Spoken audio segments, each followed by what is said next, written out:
Bonjour et bienvenue, je m'appelle Pierrick Gallois-Lacroix, je suis actuellement étudiant à l'école 42. Si je fais cette vidéo, c'est pour vous présenter un petit peu plus en détail les projets qu'on a réalisés lors de ce premier semestre. Donc la liberté en premier, tout premier projet qu'on a fait.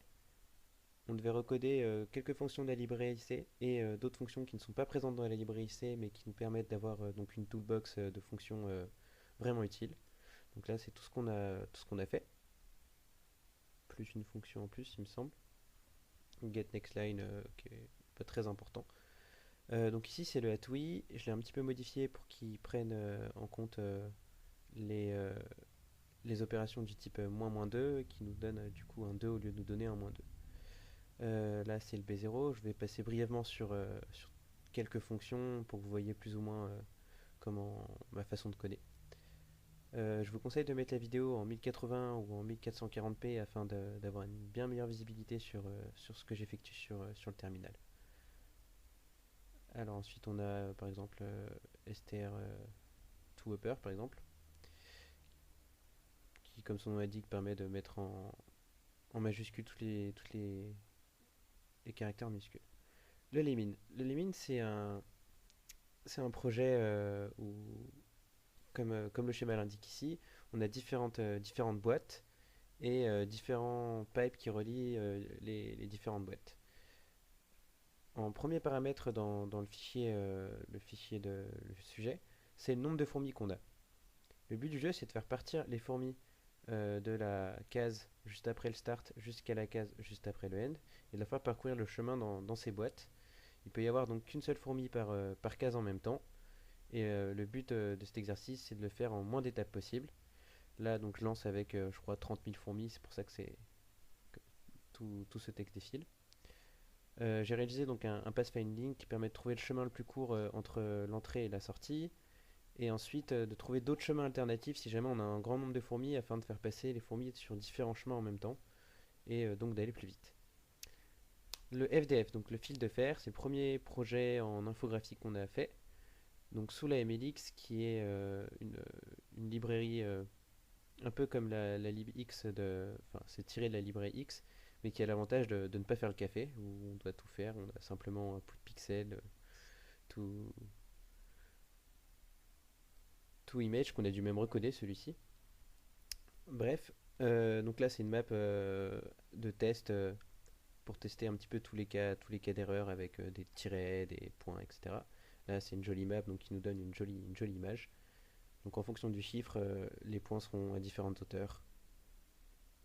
Je vous invite à faire pause pour lire tout ce qui est affiché ici et même après. Donc le 42SH, c'est le dernier projet qu'on a eu à faire dans notre module Unix. Donc c'est un shell au complet. Donc je vais le lancer ici.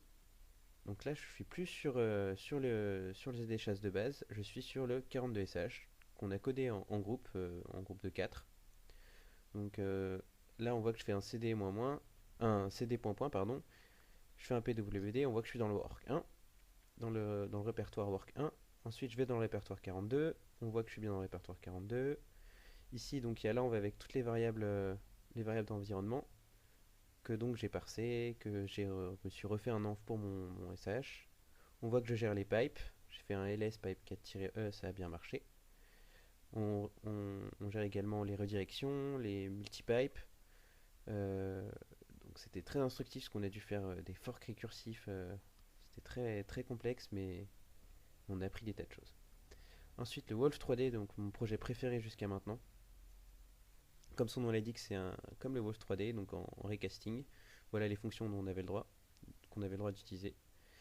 Donc le mien est bien différent de ce que vous avez pu voir juste avant, puisque à 42, quand on fait un projet, on peut réaliser des bonus.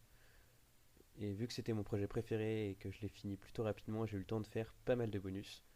Comme vous voyez, j'ai mis des textures au mur, des textures au plafond. J'ai pas mis de texture au sol étant donné que mon programme, je l'ai appelé le Wolf Racing. Donc c'est comme son nom l'indique un jeu de course plus ou moins. Et les textures au sol en recasting, ça fait vraiment vraiment baisser les FPS. Donc je trouvais ça vraiment pas top. Donc j'ai mis un fond gris, ce qui rend le jeu bien bien plus fluide et qui donne une bien meilleure immersion. Donc je gère la vitesse, donc on accélère, on décélère, il y a une force de frottement. Il y a des passages secrets comme ici où c'est des murs où on peut passer à travers. Donc là, vu qu'on se rapproche très près des textures, il y a une petite baisse de FPS. J'ai essayé de régler ça, j'ai pas spécialement eu le temps. Quand on tourne aussi, la vitesse baisse un petit peu, c'est l'inertie. J'ai d'ailleurs essayé de mettre un vecteur d'inertie, donc on dérape très légèrement quand on tourne très sec.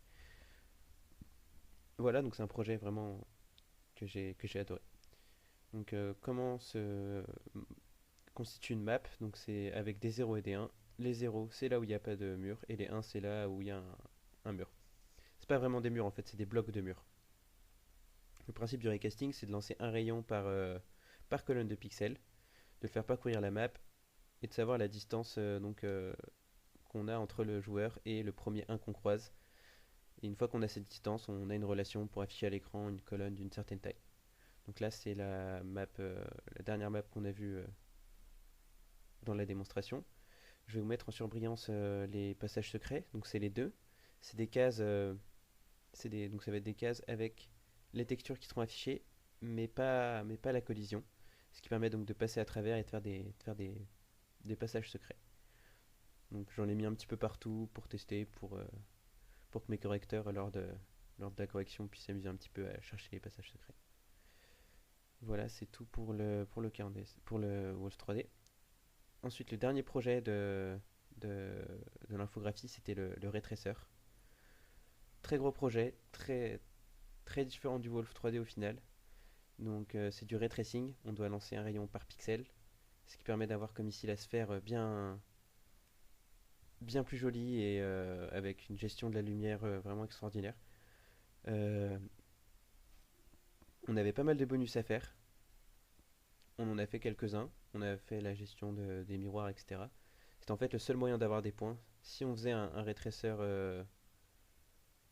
de base avec une lumière ambiante, un seul objet et pas de spot, on avait zéro. Fallait absolument faire plein de bonus, donc on en a fait un maximum. Je vous montre directement une map donc très longue à charger comme vous voyez en bas. Ça fait un petit moment qu'elle est déjà lancée, là à 80%, il reste 6 secondes. Là j'ai mis des miroirs de partout, il y a une sphère en miroir, il y a plusieurs spots lumineux, différentes sphères, des colonnes, des plans, etc. On voit que là je gère l'expose, donc quand on réduit la fenêtre que je la raffiche, le calcul n'est pas réeffectué. Voilà, je vous remercie d'avoir regardé cette vidéo jusqu'au bout. Je vous souhaite une excellente journée et si vous souhaitez me contacter, n'hésitez pas. Il y aura mon mail dans la description. Au revoir.